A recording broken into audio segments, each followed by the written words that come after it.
At my birthday party, my parents handed my older sister a brand new laptop right in front of everyone, and when the moment came for my turn, they sat me down for a long lecture about how life isn't about gifts. The cake on the table had only her name written across it in big letters. I forced a smile, pretending it didn't sting while inside something cracked wide open. That same night, I packed a backpack with a few clothes and slipped out the door without a word. A few days later, my father called, voice breaking, "Everything of yours is still here. Please come home. My name is Willow Osborn, and if you saw me now," tailored outfit keys to my leased Acura, dangling running my own marketing and design agency in Richmond, you'd probably assume my path was smooth and supported. It was the opposite. From the outside, our family looked normal, even close. But inside, I always felt like an extra in someone else's story, tolerated at best and invisible most days. The spotlight belonged entirely to my older sister. She could miss curfew or skip chores, and it got brushed off as part of her shining personality. I got good grades, stayed out of trouble, worked part-time to save for college, and still caught sighs or comments about needing to be more understanding. They called her the one with real potential, the one worth investing in, while I learned early to expect nothing and plan for everything myself. Those small moments piled up until they became unbearable, leading to the night I walked away for good. But that's only where it started. If this already has you wondering how far it went and whether I ever looked back, subscribe now, turn on notifications, like the video, and let's get into the full story. You won't believe what happened next. Those teenage years in that house weren't easy at all. I started picking up part-time work around 15, ringing up groceries as a cashier at a local supermarket in Richmond, and babysitting neighborhood kids on evenings when parents needed a break. The money added up slowly, every paycheck tucked away for college, because I knew early on that no one else would cover those costs for me. Life looked different for my older sister Xenia Osborn, who was 3 years older and never faced the same expectations to earn her own way. She spent weekends shopping with friends or relaxing at home, new clothes and gadgets appearing without her asking twice. Xenia didn't need after-school jobs. My parents made sure she had time to focus on grades and activities they considered important. My mom, Marjorie Osborn, and my dad, Eugene Osborn, always explained it the same way: she has real potential and shouldn't be distracted by minimum wage work. My aunt, Robin Osborn, Mom's sister who lived nearby and visited, often agreed completely during her frequent drop-ins for coffee or dinner. She'd praise Xenia's latest report card or art project, saying things like how bright her future looked with that kind of talent. I'd come home tired from a long shift, apron still in my bag, and name tag clipped to my shirt, hoping for a quiet evening. Instead, conversations often turned to comparisons I never asked for. Aunt Robin might comment on how Xenia managed straight A's without juggling work, while Mom nodded and added that some kids just needed more focus time to shine. Those remarks landed softly but repeatedly, chipping away until they felt normal. One Friday night after babysitting late, I walked in to find them laughing in the living room over takeout. Xenia showed off a new phone case Mom had picked up that week, something trendy she'd mentioned wanting. Dad smiled and said it was small reward for keeping her grades up. I grabbed water from the kitchen, listening as Aunt Robin told Xenia she was going places with that drive and intelligence. The pattern continued through weekends when I covered extra cashier hours to build savings faster. Coming home sore from standing all day, I'd hear updates about Xenia's college visits or scholarship essays my parents helped edit. They never asked about my shifts or how much I'd saved, as if my efforts existed in a separate category not worth discussing. Aunt Robin's visits brought more of the same. She'd hug Xenia longer, ask detailed questions about her plans, and turn to me with general comments like staying busy was good experience. Mom often echoed that line, saying Xenia's path required full attention to reach her potential, while mine would sort itself out through hard work. The build-up wore me down in quiet ways, eating dinner quickly to avoid conversations studying in my room instead of the family spaces counting tips alone at night. Xenia picked up on the dynamic too, accepting praise without question and occasionally adding her own subtle digs about how exhausting my schedule sounded. One evening, after a particularly long babysitting gig, I came downstairs hungry and found them planning Xenia's senior year activities. When I mentioned needing new shoes for work since mine had holes, Dad waved it off and said I could wait until payday. Aunt Robin chimed in that Xenia needed reliable gear for her volunteer program, something they'd already covered. That moment pushed me to speak up, asking why everything always circled back to her needs first. Mom looked surprised, then calm, and replied that I should be happy for her because she has potential worth investing in. The words settled heavy, confirming what the small moments had whispered all along. My role was to manage alone while Xenia got the support to soar.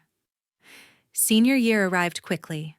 Xenia had secured her spot at Virginia Commonwealth University, a solid choice with strong arts and design programs that matched what my parents saw as her natural talents. They handled the application fees, campus tours, and talked excitedly about in-state benefits, making it manageable with some planning ahead. The acceptance sparked immediate celebration. Mom organized a gathering at home one spring weekend, inviting extended family and a few close neighbors for an evening of food and toasts. Tables filled the backyard with grilled items and side string lights hung overhead, and a decorated cake waited inside with Xenia's name in elegant script. Aunt Robin showed up early carrying a neatly wrapped package containing stylish laptop accessories, a protective case, and wireless mouse set she'd picked out specifically. Mom and Dad presented the main gift together, a sleek new laptop Xenia had researched for her coursework, plus an envelope with several $1,000s in cash for books, supplies, and settling-in costs. Xenia opened everything with wide smiles, thanking them while showing off the features to guests who crowded around. The focus stayed on her achievements that night: high school awards, portfolio pieces, plans for major declarations. Dad raised a glass, praising her dedication, and Mom added how proud they were to support this next step. Aunt Robin joined in, mentioning how Xenia always stood out with creativity worth nurturing. I moved through the evening, helping with plates and drinks when needed, blending into the background as conversations flowed. No one pulled me aside for similar talks about my own applications or upcoming choices. My decision to start at J. Sergeant Reynolds Community College went unmentioned, the practical and affordable option I'd chosen to keep costs down while working. Later, clearing dishes in the kitchen, I caught part of a phone call Mom made to a relative who couldn't attend. She explained how they'd prioritized Xenia's 4-year university path, with direct involvement, believing it best suited her strengths, while trusting I'd handle community college independently, since that's what I wanted. Hearing the contrast laid out so casually tightened something in my chest. They'd actively guided one future but stepped back from mine. The next morning, with wrapping paper still scattered, I noticed the receipt from the laptop purchase left on the counter alongside the bank transfer slip for the cash gift. Numbers stared back clearly, thousands allocated without hesitation for Xenia's start, while my own enrollment packet for Reynolds sat in my room with tuition bills marked paid from my savings alone. Xenia packed excitedly in the following weeks, new supplies organized with help from Mom. Dad discussed dorm options and meal plans over dinner, mapping out drop-off day logistics. Aunt Robin stopped by again to add small touches like decorative items for the room. The house buzzed with anticipation for her move-in date. My own preparations stayed solo, printing class schedules, arranging bus passes, confirming work hours that fit lectures. Reynolds offered flexible starting points I could afford, building credits toward transfer later. The difference in energy around each plan grew impossible to ignore. One celebrated openly, the other managed quietly, without fanfare or funding. Those weeks solidified the imbalance in new ways, every discussion or purchase circling Xenia's launch, while mine moved forward, unnoticed. The evidence accumulated through overheard plans and visible spending painting a picture, where investment followed perceived promise, leaving the rest to individual effort alone. That fall, I moved into a cheap rental room near school. The place was basic, a small studio in an older building with thin walls and shared laundry, but the low rent let me stretch my savings while covering tuition up front. I picked up 2 new jobs, quickly early shifts at a campus cafe steaming milk and handling the morning rush, then afternoons sorting packages at a local distribution center a short bus ride away. Daily life turned into a careful balance of limited hours for sleep and study. Meals stayed simple often, oatmeal or sandwiches bought in bulk with my cafe discount eaten quickly between classes or on breaks. The semester load pushed 18 credits again, mixing general requirements with introductory marketing courses that caught my interest more than expected. Xenia settled into university life across town, sharing updates through group texts or stories I saw online. She struggled with a few core classes early on, missing deadlines, and scoring low on midterms she blamed on heavy reading or unengaging professors.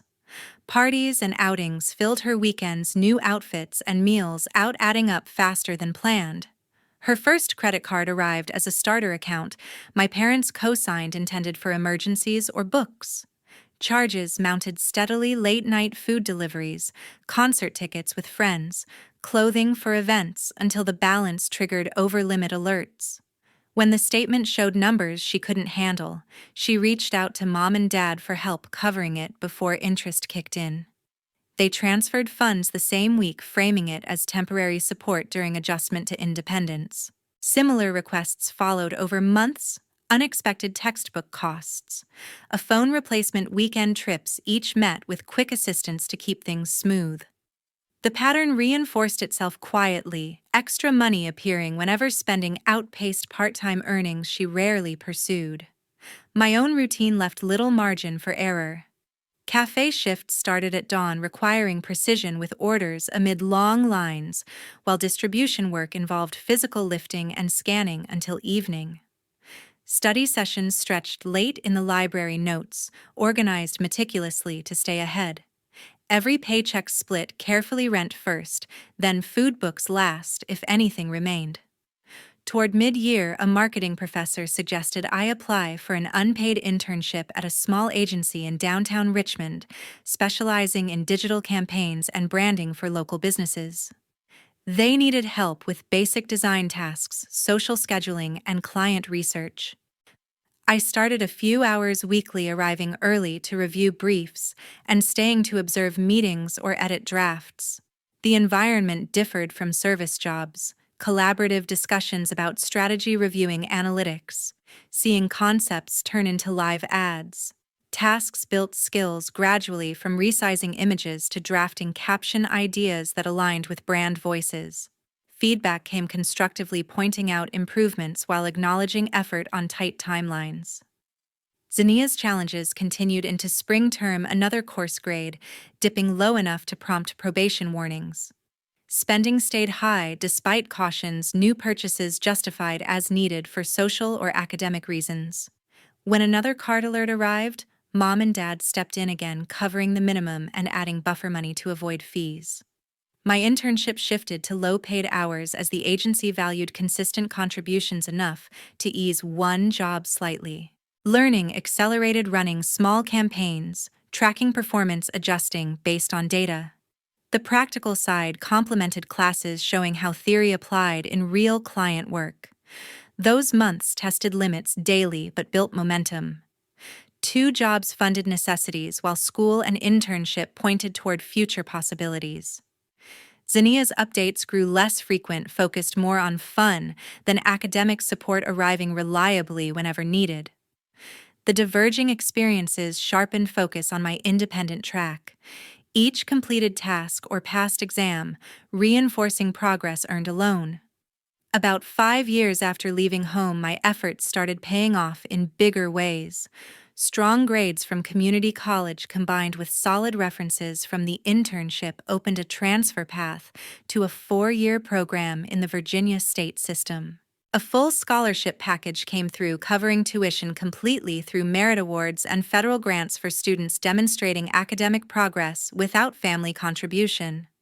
The Financial Aid Office required parental tax information for verification, a standard step for certain need-based portions.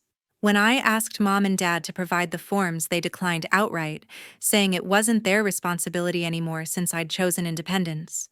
Without those details, some grant amounts adjusted lower, and the Parent Plus loan option they could have co-signed vanished entirely. The setback meant recalculating budgets, fast cutting corners further, picking up extra freelance gigs online through platforms connecting designers with small businesses. Projects came in steadily: logo refreshes for local shops, social media graphics for startups, simple website banners that built a portfolio page by page. Income varied but grew as reviews accumulated and repeat clients requested updates. Classes at the new campus demanded more group presentations, case studies, software training that pushed skills forward. Late nights balanced assignments with client revisions, meeting deadlines while learning advanced tools on free trials or library computers. The dual load tested limits, but sharpened focus, turning pressure into routine. Mom and Dad's refusal lingered as a final confirmation of where support ended.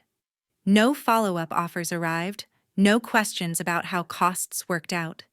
Their stance stayed firm: independence meant handling everything alone, including paperwork they could have signed in minutes.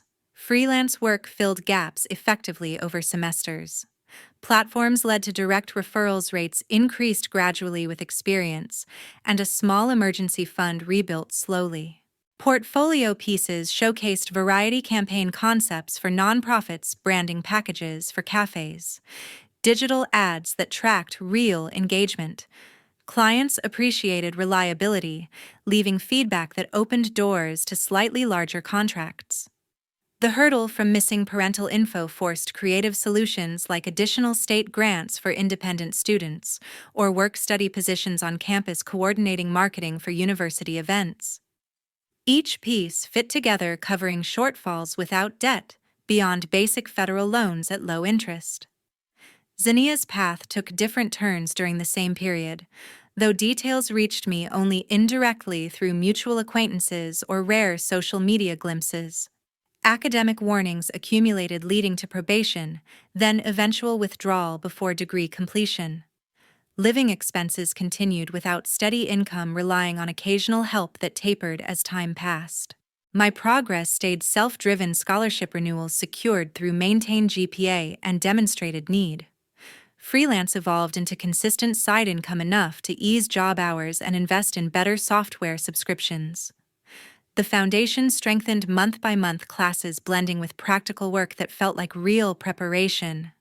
Those years reshaped perspective entirely: from scraping by to planning ahead, from doubt to quiet confidence in abilities earned through persistence. Challenges from family choices became motivation rather than obstacles, pushing harder toward goals no one else backed. Portfolio growth reflected that shift: professional pieces replacing early experiments, client list expanding beyond local boundaries. The next 2 years brought the company to launch readiness.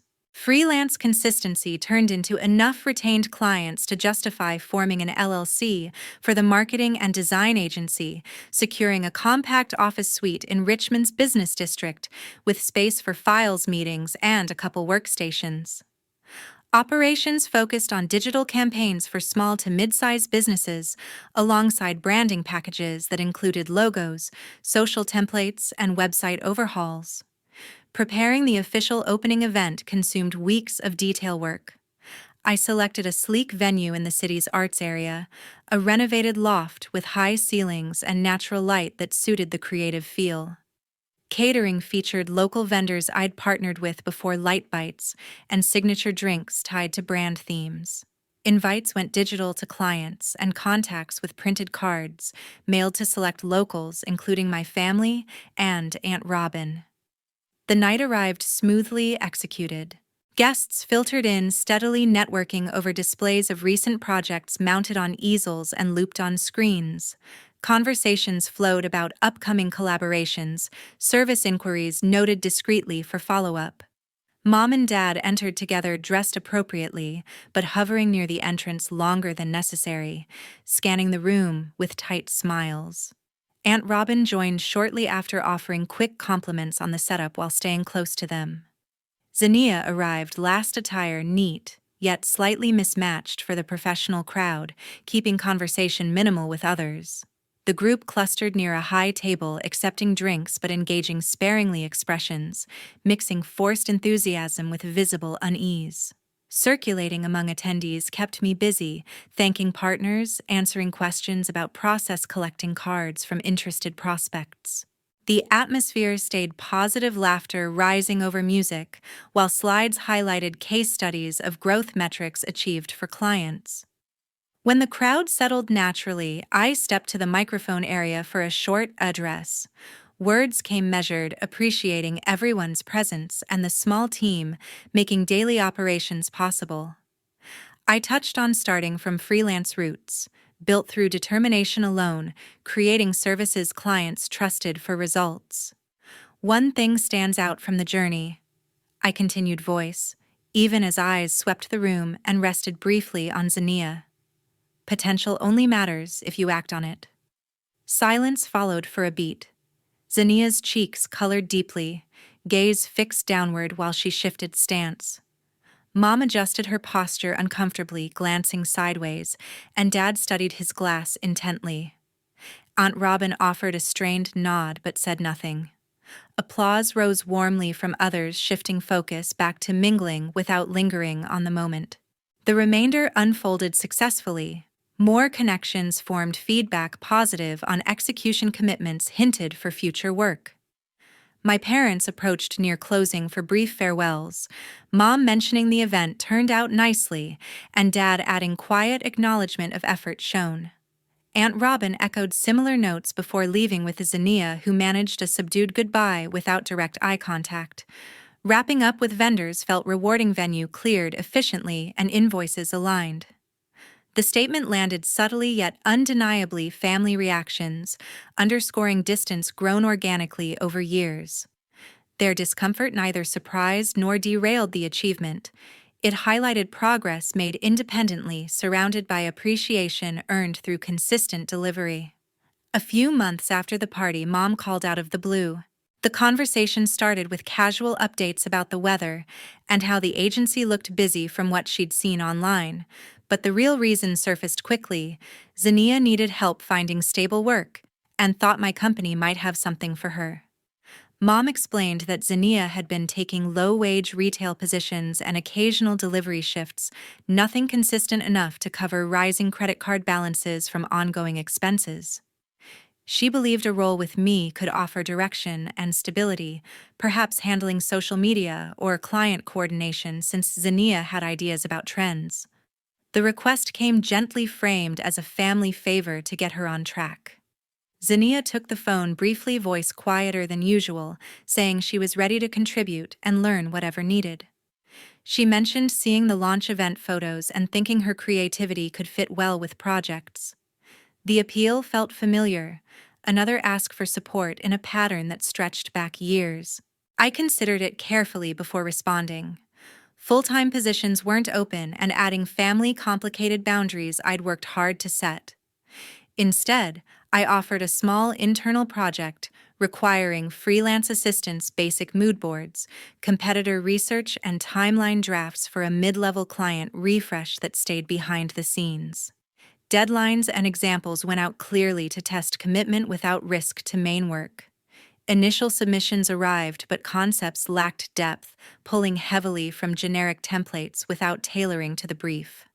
Revisions came late, attached notes, citing unexpected hours at her current job or confusion over guidelines. Feedback highlighting gaps in strategy or feasibility met pushback claims that bolder choices would stand out more, or that constraints limited true innovation. Messages shortened over time, tone shifting to frustration when notes repeated. Suggested adjustments got dismissed as overly cautious hints that my standards stifled originality.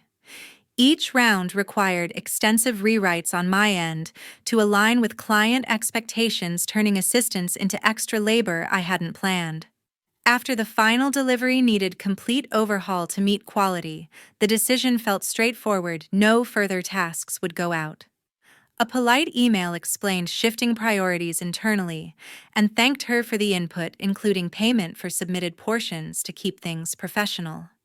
Xenia's reaction came swiftly through texts, first questioning the sudden end, then accusing favoritism toward other freelancers. Frustration built into direct barbs, culminating in a message quoting old words from teenage years about me being pitiful for always working while others relaxed. The exact phrase landed unchanged, a throwback meant to sting. I paused before replying, then sent back the same line verbatim beneath my response. No additional comment, just the mirror of what she'd said long ago. Her follow-ups poured in, alternating between defense and pleas for another chance, but I left them unread. Blocking began with her number extending to Mom and Dad when their calls started asking for explanations or reconsideration. Aunt Robin's occasional check-ins met the same end. Accounts adjusted to private where needed, creating clean distance without further exchange. The agency continued gaining momentum, new contracts signing steadily while team collaboration strengthened. Deadlines met smoothly, client feedback positive, growth feeling organic rather than forced. The choice to close that door settled as necessary protection for space earned independently. Xenia's path remained hers to manage consequences from accumulated decisions, landing naturally. Family attempts at reconnection faded over time, boundaries holding firm against pullbacks into old dynamics. Focus stayed forward, building on foundations laid through persistent effort alone. That was the last time I had any contact with anyone in the family. Xenia kept moving between retail cashier roles and delivery apps, hours shifting constantly, and earnings just enough for basics after sending minimum payments on cards that grew heavier each month. Living on her own meant covering rising rent, utilities, and unexpected costs, without backup, a tight cycle that left no buffer for anything extra. Mom and Dad came to regret their choices much later than it mattered. A handful of attempts reached me through old mutual friends or brief messages, admitting mistakes in how things were handled and expressing hope for some kind of reconciliation. They spoke of missing easier times and wishing the distance hadn't grown so wide, but every effort stopped at the blocked numbers and unread notes. Aunt Robin went completely silent after the initial fallout, her usual family updates and occasional comments ceasing altogether. Whatever discussions happened among them stayed private, no more indirect outreach or opinions filtering my way. The agency expanded steadily in the years that followed. New clients signed for full campaigns, team size grew to handle increased workload, and revenue allowed upgrades like better software and a larger office space downtown. Projects ranged from rebrands for growing local companies to digital strategies that delivered measurable growth, referrals coming in regularly from satisfied partners. Days filled with creative meetings, client presentations, and final approvals, momentum building naturally from consistent results. The least accurate became familiar for site visits and networking events, reliable transportation matching the rhythm of a business running smoothly. Personal life settled into comfortable routines, weekend hikes in nearby parks, dinners with friends who chose to show up, small traditions built on my own terms. Looking back doesn't carry the old weight anymore. Favoritism left unchecked created expectations without responsibility, steering one life toward repeated struggles while the other demanded constant effort that eventually paid off. The separation wasn't vengeance, it was the logical end of paths chosen long ago. For anyone who's listened this far, the takeaway feels clear. Potential means nothing without follow through, and family bonds don't excuse dismissing someone's hard work year after year. Pouring everything into one child while ignoring the other's grind often leads to outcomes no one saw coming. Real change starts with owning patterns early, not waiting until bridges burn completely. Thank you from the bottom of my heart for staying with this story. To the very end, it truly means the world that you took the time. If anything resonated, touched a nerve, or reminded you of your own experiences, please share your thoughts in the comments below. How would you have handled the favoritism, or what part hit hardest? Your stories help others feel seen. Like if it moved, you subscribe for more real-life journeys like this, and I'll catch you in the next one.